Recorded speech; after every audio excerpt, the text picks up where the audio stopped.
Ver muita gente querida novamente congregando. Eu quero destacar aqui a presença do nosso querido e amado pastor Wellington, que foi pastor do nosso distrito. Ele vai pregar para nós no horário do culto divino. E vamos agora para a lição da escola sabatina desta semana, que tem o título A Lei como Professor. A lição desse trimestre, ela não tem um único autor, é um grupo de professores norte-americanos que elaboraram essas 13 assuntos que compõem a lição desse trimestre, que tem como objetivo esclarecer a igreja sobre os benefícios da educação que leva à redenção. A verdadeira educação leva à redenção. No entanto, nem tudo é alegria, irmãos e irmãs. Ontem nós tivemos uma tristeza aqui na nossa família, que foi o falecimento do João Luiz Leria, irmão da família Leria. Foi uma morte súbita, que impactou a família e todos nós que amamos essa família. Foi algo assim, bem trágico mesmo, embora para o João Luiz ele não tenha sofrido, mas para quem fica, a dor da separação é muito grande. E eu quero, nesse momento, convidar vocês para nós fazermos uma oração em favor do nosso estudo e da família Leria. Feche seus olhos. Pai amado, estamos aqui reunidos, queremos mais uma vez aprender contigo. O teu Espírito Santo é o único capaz de nos ensinar coisas espirituais que precisamos aprender. Esteja conosco, ilumine as nossas mentes, capacite-nos a tirarmos lições preciosas do estudo dessa semana. Mas também, ó Pai, queremos interceder em favor da família Leria. Tu sabes que é uma família querida da nossa igreja, que passou por um momento muito triste e que somente o Senhor pode confortá-los. Que teu Espírito esteja com todos os familiares, que a esperança que vem da tua palavra conforta e aqueça seus corações. E que dentro em breve, ó Pai, quando o Senhor voltar, o João Luiz possa ressuscitar para desfrutar da vida eterna. Essas bênçãos nós te pedimos e já agradecemos no nome de Jesus. Amém. Eu estou aqui com a minha versão. Hoje eu trouxe outra Bíblia, viu, Tiago? Hoje é a versão revista e atualizada. Não é a Nova Almeida atualizada. E a lição desse trimestre, antes de nós entrarmos, eu estudei a lição, vou tentar fazer um resumo dos pontos mais importantes dela, mas antes disso eu gostaria de destacar com vocês 2 versículos. Aliás, vocês até poderiam anotar esses 2 versículos. O primeiro versículo está em 1 Timóteo, capítulo 1, versículo 8. Esses 2 versículos não estão inclusos nos textos da lição, mas eu entendo que sejam importantes para nós entendermos a função da lei como professor. Em 1 Timóteo, capítulo 1, versículo 8, o apóstolo Paulo, inspirado pelo Espírito Santo, escreveu o seguinte: sabemos, porém, que a lei é boa, se alguém dela se utiliza de modo legítimo. O que esse versículo diz para nós? Que é possível nós usarmos a lei de forma ilegítima. Nós temos um exemplo, guardado as devidas proporções, aqui com o nosso país. Recentemente, o ministro do Supremo Marco Aurélio Melo acabou soltando um dos maiores traficantes do país por usar a nossa lei de forma ilegítima. Tanto que o Supremo se reuniu e deu o seu veredito. Não, você usou a lei de forma ilegítima ao soltar o traficante. E então o mesmo acontece com a lei de Deus. É possível, queridos irmãos e irmãs, a gente usar a lei de forma ilegítima. Muito bem, a lição tem esse propósito, nos ensinar a usar a lei de forma legítima. Agora vamos para mais um versículo, ainda do apóstolo Paulo. Vocês conhecem esse versículo, está lá no grande e, na minha opinião, o maior livro da Bíblia, Romanos, capítulo 7, no versículo 12. Veja o que o apóstolo Paulo diz. Por conseguinte, a lei é santa, o mandamento santo, justo e bom. Bom para quê? É a pergunta que nós temos que fazer. Como usar a lei de modo legítimo? A lei é boa para quê? É esse o propósito dos autores da lição em destacar esses aspectos nesta semana. Primeira coisa que eu e você temos que entender. Lei na Bíblia não são apenas os 10 mandamentos. A lei na Bíblia, o judeu, o leitor da Bíblia, quando ele ouvia a palavra lei, imediatamente ele ligava com o Pentateuco, os primeiros 5 livros da Bíblia. Então, a lei de Deus é os 10 mandamentos, mais toda a revelação, instrução, normas, princípios que Moisés deixou nos 5 livros da Bíblia. Lá em Gênesis nós temos o relato da criação, o relato do pecado, os efeitos do pecado, a promessa do Redentor, os 10 mandamentos, que é um desdobramento dos 2 grandes princípios da lei universal de Deus. O principal é amar a Deus sobre todas as coisas, e o segundo é o próximo como a ti mesmo. Deus então desdobrou esses dois princípios no decálogo, para que os hebreus que estavam saindo da escravidão, e nós que também vivemos afetados pela nossa natureza pecaminosa, entendêssemos o que significa amar a Deus. Como que eu tenho que amar a Deus? Colocar Deus em primeiro lugar, amar a Deus por isso na minha vida. Os primeiros 4 mandamentos falam isso para nós. E ao próximo, começando pelos nossos pais, pelo nosso cônjuge, e vai adiante. Então a lei, ela serve para nos orientar de como nós devemos proceder.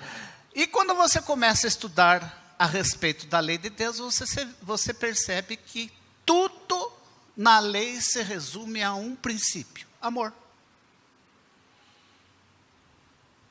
Porque Deus é amor, e a sua lei reflete o seu amor.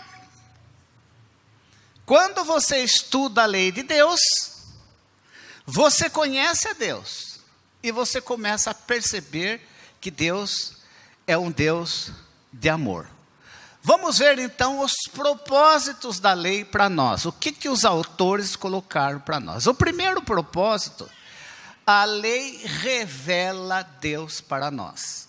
E aqui está na parte de domingo e segunda-feira, né? Segunda-feira. A lei,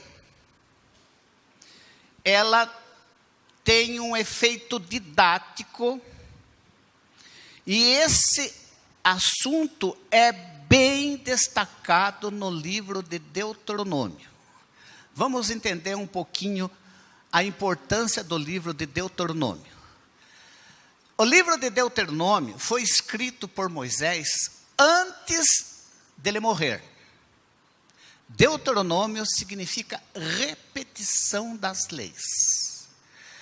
Então, Moisés, por causa do seu pecado, não poderia entrar na terra prometida. Deus orientou a passar essa missão para o sucessor Josué. Então, deu uma ordem para Moisés. Essa ordem é que ele escrevesse todas as leis que ele tinha recebido do próprio Deus e ordenou: olha, Moisés, essas leis têm que ser lidas para o povo durante a festa dos tabernáculos. Então imagine, Mara, a festa dos tabernáculos, que era o encerramento do ano religioso, do ano civil de Israel, todo o povo reunido, após o dia da expiação, alegre e feliz, porque o seu caso tinha sido resolvido no lugar santíssimo. Nesse momento de festa, a lei tinha que ser lida para todos os hebreus, todos os judeus, desde o menor até o maior, né? E qual era o propósito disso? Propósito didático. Era para que as pessoas ouvissem, aprendessem e respeitassem a Deus. Eu quero dizer uma coisa para você, uma grande verdade é que eu e você, nascemos com uma tendência natural de não respeitar a Deus. Isso não está em mim, não está em você, não está em nossos filhos, nossos netos. Nós temos que aprender a amar a Deus. E para amar a Deus, nós temos que respeitá-lo. E para respeitá-lo, nós temos que conhecê-lo. Nós que vivemos depois da vinda de Jesus, temos uma vantagem, que nós temos a revelação de Deus através de Jesus. Mas, na época aqui de Moisés, o que eles tinham era a lei. E eles conheciam o amor de Deus, o cuidado de Deus, o interesse de Deus por ele, através das leis dadas para o povo. Nós temos que chegar a um ponto de exclamar como salmista, lá no Salmo 119, ó, quanto amo a tua lei. Porque a gente só consegue amar a lei de Deus quando a gente ama ao próprio Deus, né? Então, aprender a amar e temer a Deus, aliás, amar e temer a Deus é um aprendizado que precisa ser ensinado. E o povo era ensinado através da repetição das leis. E Deus deu uma outra ordem para Moisés.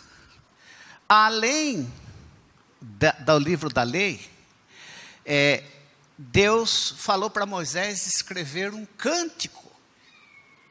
E se você quiser conhecer esse cântico, normalmente quando a gente lembra do cântico de Moisés, a gente só lembra do cântico lá do Êxodo. Mas tem um segundo cântico de Moisés, que está ali no capítulo 32 de Deuteronômio, os primeiros 47 versículos. Esses 47 versículos que compõem esse cântico, eles tinham um propósito didático. Quando o povo estivesse ali na terra de Canaã, começasse a prosperar, se esquecesse de seu Deus, e as consequências do pecado viessem sobre o povo, esse cântico fazia eles lembrar por que isso está acontecendo. Por que essas coisas desagradáveis estão ocorrendo para nós? Aí então no cântico vinha, isso está acontecendo porque vocês se afastaram das leis do Deus com quem vocês fizeram aliança. Então, irmãos e irmãs, a primeira coisa que nós temos que entender, que quando nós estudamos sobre a lei de Deus, nós vamos aprender a respeito de quem Deus é. E aí, nós temos uma necessidade de trabalhar com a nova geração, gente. A lei continua tendo que ser repetida para os nossos filhos. Os princípios da palavra de Deus continuam tendo que ser explicados para a nova geração, senão eles vão esquecer e naturalmente vão se afastar dos caminhos de Deus. Então, o primeiro propósito da lei de Deus é revelar o amor de Deus e fazer com que a gente respeite a Deus. O segundo propósito da lei de Deus, como diz aqui os autores, é servir de padrão. Bom, eu fui criado à imagem e semelhança de Deus. Como eu devo me comportar? O pastor Wellington é meu modelo? O Dito é meu modelo? Aonde que está o modelo que eu devo, o padrão, para que eu possa me avaliar? Na lei de Deus, na palavra de Deus. Deixa eu tentar explicar para você.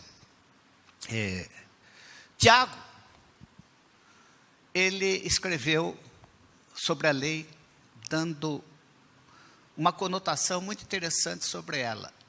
Tiago compara a lei como um espelho. Vou contar para vocês a minha experiência esta semana. Esta semana, eu fui jogar futebol na terça-feira, lavei a cabeça e fui dormir com a cabeça molhada. No outro dia de manhã, eu olhei para o espelho. Quando eu olhei para o espelho, eu parecia o Bozo. Essa parte aqui, que eu estou numa situação que chegou a idade, aqui já não cresce mais tanto. Mas aqui do lado cresce bastante. Então, o que aconteceu? Cresceu bastante aqui, eu dormi com a cabeça molhada, eu levantei e falei, nossa, eu pareço o Bozo. Aqui, aquele compridão, aquela coisa. O espelho mostrou que eu tinha um problema no cabelo. Agora, o espelho dava para resolver o problema do meu cabelo?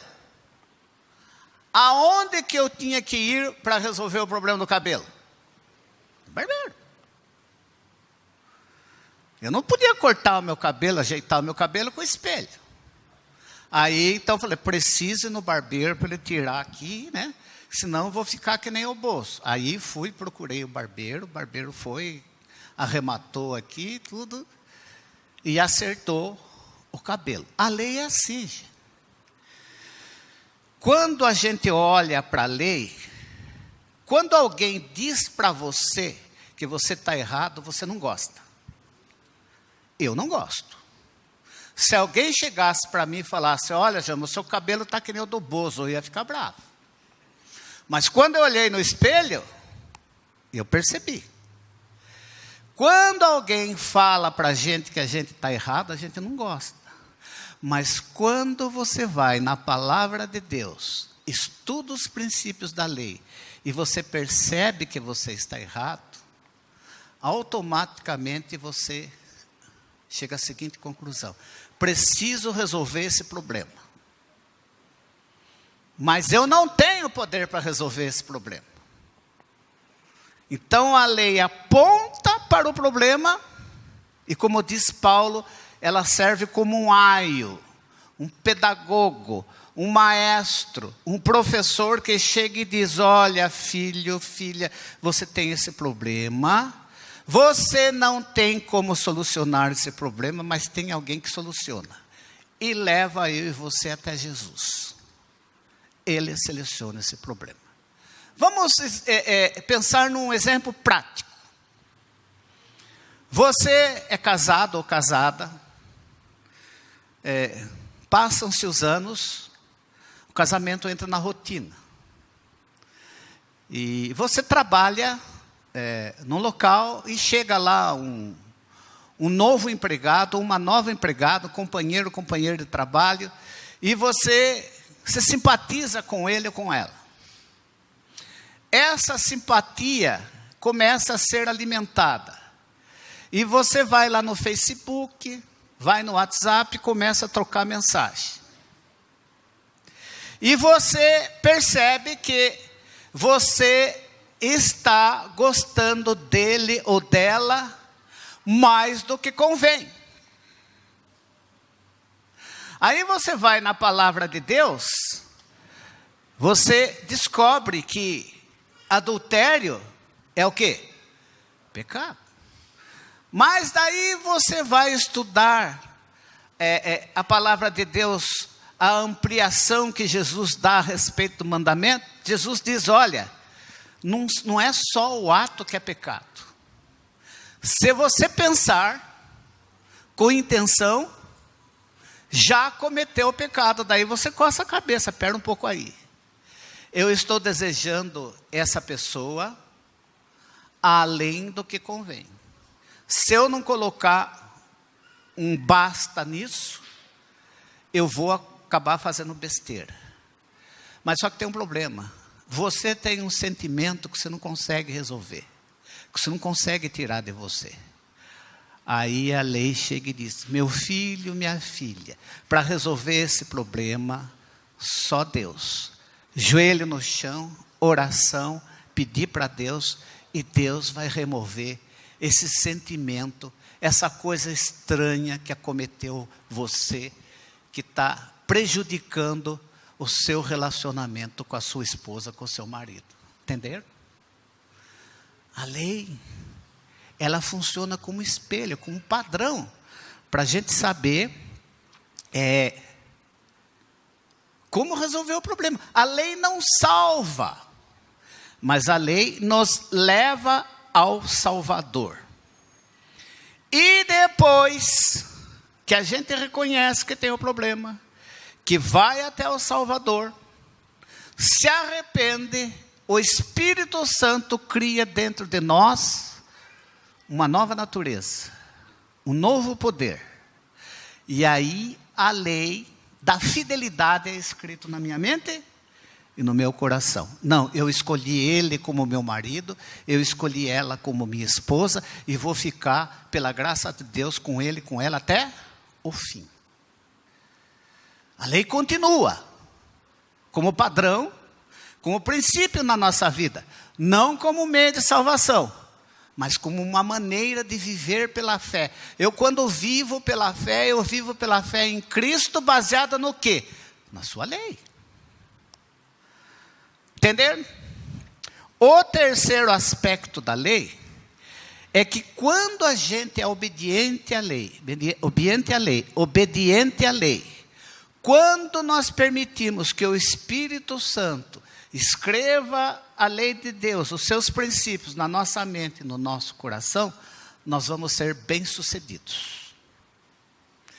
Quer prosperidade na sua vida? Seja temente a Deus, viva de acordo com os seus princípios, que você vai receber as bênçãos de Deus. Prosperidade é viver de acordo com os padrões divinos. Gente, essa é a parte da educação que nós temos aqui na igreja, nas nossas escolas, nas nossas instituições e para os nossos filhos e filhas. Prosperidade só vem com a fidelidade aos princípios, à lei de Deus. Nós precisamos manter isso vivo.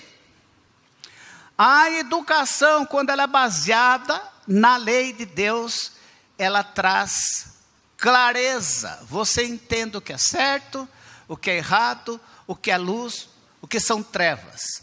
Quando a educação se afasta da lei de Deus, o ser humano faz coisas terríveis. Por exemplo, vocês já ouviram a respeito do nazismo. O extermínio que a filosofia nazista tinha com certos tipos de gente e de raça, de etnias, porque queria fazer uma raça pura. Da onde que veio essa ideia? Essa ideia veio de uma educação fora da Bíblia. E a educação fora da Bíblia levou os nazistas a exterminar judeus, ciganos, deficientes e outros tipos de pessoas. A mesma coisa aconteceu na Rússia com o stalinismo, com Stalin, o stalinismo. A mesma coisa aconteceu na China com Mao Tse-tung. Então, quando alguém é educado fora dos padrões da palavra de Deus, coisas terríveis acontecem. Aquilo que é treva vira luz, o que é luz vira trevas. Não se assustem, não se espantem.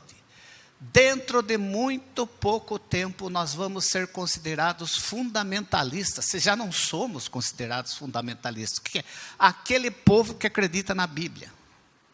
Como acreditar na Bíblia fosse um defeito, uma coisa errada, porque o mundo está virando, porque está se afastando das orientações de Deus.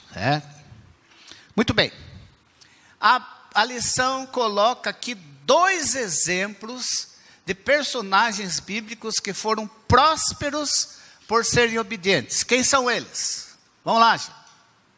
Primeiro é? Quem? Não entendi? Não, a lição fala. 2 personagens. Primeiro foi Josué. Josué foi próspero. Ele viveu a sua vida baseado nos princípios que ele recebeu de Deus. A ponto de chegar a dizer, olha, vocês escolham quem vocês querem servir, mas eu e minha casa, o Senhor, né? Outro personagem muito conhecido é o rei Ezequias. Um dos raros reis que o relato bíblico diz que fez o que era bom e certo e foi fiel em tudo que o Senhor tudo que o Senhor ordenou e obedeceu às leis de Deus. E também cita o caso de Jesus. Jesus também foi obediente. Foi obediente aos pais, foi obediente a Deus, aprendeu a ser obediente pelo sofrimento. E aí entra um aspecto que às vezes dificulta os guardadores da lei. E ontem eu estava junto com a Ellen, o Eduardo, a Sônia, minha esposa, e nós estávamos falando sobre isso. Pessoas fiéis sofrem. Pessoas fiéis são injustiçadas. Pessoas fiéis acabam até perdendo a vida por causa da sua fidelidade. Como explicar isso? Só tem uma explicação. Dentro do contexto do grande conflito. Não tem outra explicação. Veja o caso de Jó. Veja o caso de João Batista. Veja o caso de Paulo. Homens fiéis, tementes a Deus, justos diante de Deus, que foram injustamente perseguidos, sofreram tribulações, perderam, e alguns deles deram até a vida, perderam a vida por causa da fidelidade. Mas uma coisa é certa, pastor Wellington, se nós não temos a garantia de ter prosperidade material, uma coisa é certa, a prosperidade espiritual é garantida para quem é fiel. João Batista foi decapitado, mas a sua história segue até hoje. o seu testemunho chega até hoje. Paulo sofreu tremendamente, mas herói do cristianismo, aquele que sistematizou o cristianismo, um homem respeitado e admirado até hoje. Jó é um exemplo daquele que sofre, mas permanece fiel, mesmo sem entender porquê. E Jesus é o nosso grande exemplo. Ele é o nosso grande exemplo. Ele foi obediente em tudo. Gente, às vezes a gente tem uma ideia muito rasa da obediência de Jesus. Às vezes até a gente acha que Jesus morreu da cruz. Jesus não morreu porque foi crucificado. Ele morreu na cruz, mas não da cruz. Porque um crucificado demorava de 7 a 10 dias para morrer. Ele morreu em 3 horas. Ele escolheu morrer na cruz. E não foi fácil para ele obedecer ao Pai. Lá no Getsemane, quantas vezes ele orou ao Pai? Quantas? Pai, se possível, basta misericórdia. Não tem jeito, Pai, de salvar a humanidade sem passar por tudo isso que eu vou ter que passar? Não tem. Se você quiser salvar o Luiz, o Altair, se você quiser salvar a Mara, se você quiser salvar o Paulo, você tem que ir em frente. E ele foi obediente até a morte e morte de cruz. Se Jesus, que é Jesus, aprendeu obedecendo, quanto mais nós. A lei de Deus nos ensina e nos prepara para uma vida melhor, né? Hoje, e eu estou chegando ao fim, nós vivemos um momento da história da igreja muito crítico. Nós temos adventistas por herança, adventistas por tradição, por cultura. Eu, por exemplo, não sou de família adventista. Eu me converti ao adventismo. Eu tenho uma experiência com a Bíblia e com Deus. E isso fez uma diferença e faz uma diferença enorme na minha vida. Mas os nossos filhos, os nossos descendentes, eles muitas vezes acabam se tornando adventistas por herança, por tradição, por cultura. Fazem parte da igreja sem saber porquê. Não tem uma experiência com Deus. E essa geração que surge, que é uma geração construída em cima de uma tradição adventista, essa geração não tem entendido o significado e a importância da lei na vida deles e na vida da igreja. E isso tem trazido dificuldades para nós, líderes da igreja, destacarmos isso daí.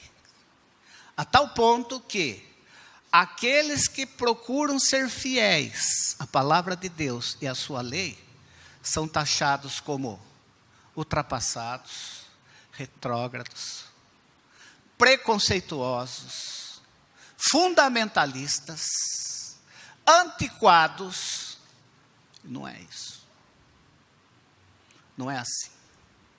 A lei de Deus é o princípio para o universo. E se eu e você queremos fazer parte do novo céu e da nova terra, de acordo com o universo, temos que aprender a valorizar a lei e utilizá-la de modo legítimo.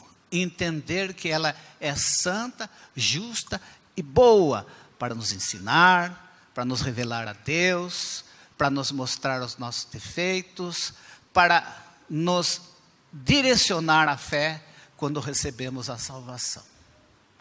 Nós vamos continuar entendendo um pouquinho melhor esse assunto. Esse assunto vai ser ampliado na lição número 4. E nós vamos entrar num tema que nunca estudamos na lição: a cosmovisão bíblica. Nunca estudamos esse assunto na lição. E eu desafio você a ler essa lição e estudá-la com muita atenção, porque essa lição número 4 vai esclarecer muita coisa para nós. Que Deus nos ajude, que Deus nos abençoe, que nós sejamos capacitados pelo Espírito em ver a beleza da lei de Deus e poder, como o salmista, exclamar: ó, quanto ama a tua lei.